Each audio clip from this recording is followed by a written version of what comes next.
Les élections présidentielles s'approchent à grands pas et pour les humoristes et imitateurs, c'est du pain béni.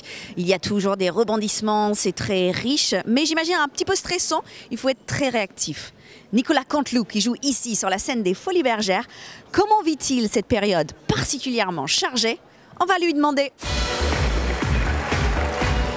Bonsoir. Vous pensez que les humoristes jouent quel rôle en politique? J'ose espérer qu'il joue un rôle assez limité. Quand on écrit des choses qui peuvent toucher aux politiques, on essaye de se dire qu'est-ce qui nous fait marrer. On ne se dit pas, oula, l'influence qu'on va donner. On essaye, c'est d'être assez équilibré. Parfois, c'est 3 jours de suite Hollande qui prend, et puis après, c'est un jour Sarko, le lendemain, c'est encore Sarko. Bon. On serait quand même le camp en démocratie que je ne puisse pas répondre à une question qui ne m'a pas été posée. Je vous le dis comme je le pense, c'est pour ça que je vous le dis, c'est pour ça que je le pense, c'est pour ça que je vous le dis comme je pensais. Le spectacle, je l'aime bien parce qu'il il a une force, je crois.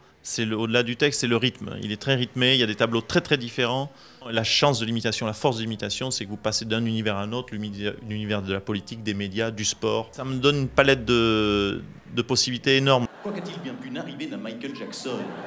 J'ai tout de suite dansé comme une inside. Vous avez donc ce don de pouvoir entendre une voix tout de suite et genre 15 minutes après, le prendre et l'imiter. C'est vrai que j'ai une petite déformation professionnelle. Quand je vois quelqu'un, j'ai tendance à le scanner, à essayer de trouver, pas forcément une faiblesse, mais une petite maladresse, quelque chose qui le caractérise. L'imitation, c'est pas que le timbre de la voix, c'est aussi la musique de la voix, le phrasé, les mots employés, les adjectifs. Jeanne, viens ici. Viens dire bonjour aux gens, s'il te plaît. Toi, tu es grande. Viens ici. Viens. Excusez-la, c'est la première fois qu'elle voit des pauvres. Et la petite Anglaise de Liverpool, ça vous inspire quelque chose? Non, parce que je suis très concentré sur ce que je vais répondre. Hein. Je ne pourrais pas me faire piéger, avoir des relations diplomatiques avec l'Angleterre délicates, donc je ne vais pas me risquer à ce genre d'exercice.